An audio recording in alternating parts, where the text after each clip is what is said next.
IPL এর অকশনে unsold, Pakistan super লিগে unsold. Mustafizur রহমানের টি-20-র কার্যকারিতা নিয়েই আসলে প্রশ্ন উঠে গিয়েছিল। সেই মুস্তাফিজকে আচমকা দলভুক্ত করে দিল্লি ক্যাপিটালস বিশেষ এক পরিস্থিতিতে, যখন তাদের দুই Australian cricketer Jack fresher McGurk এবং মিচেল স্টার্ক তারা আসলে আইপিএল ছেড়ে চলে যায়। তখন মুস্তাফিজকে তড়িঘড়ি করে দলে নেওয়া হয় রেকর্ড মূল্যে, মাত্র 3 ম্যাচের জন্য। এবং 24 ঘন্টার ব্যবধানে মুস্তাফিজ বাংলাদেশের হয়ে মাঠে নামলেন এবং তারপর দিল্লির হয়ে মাঠে নেমে গেলেন। 3টা ম্যাচ তিনি খেলেছেন এবং 3 ম্যাচে তিনি তার কার্যকারিতার প্রমাণ দারুণভাবে দিয়েছেন।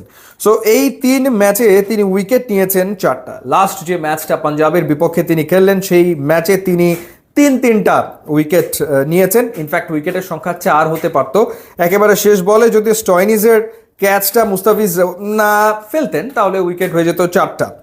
আরিয়াকে তিনি আউট করেছেন, এছাড়া তিনি আউট করেছেন শশাঙ্ক সিংকে এবং তিনি আউট করেছেন মার্কো জিয়ানসেনকে, এবং একই সাথে তিনি সাকিব আল হাসানকে টপকে গেছেন। আইপিএলে সাকিব আল হাসানের উইকেটের সংখ্যা হচ্ছে 63, এবং যদি ভুল না করে থাকি 71 ম্যাচ খেলে 63 উইকেট নিয়েছেন না সাকিব আল হাসান, এবং মুস্তাফিজ তাকে ছাড়িয়ে গেলেন।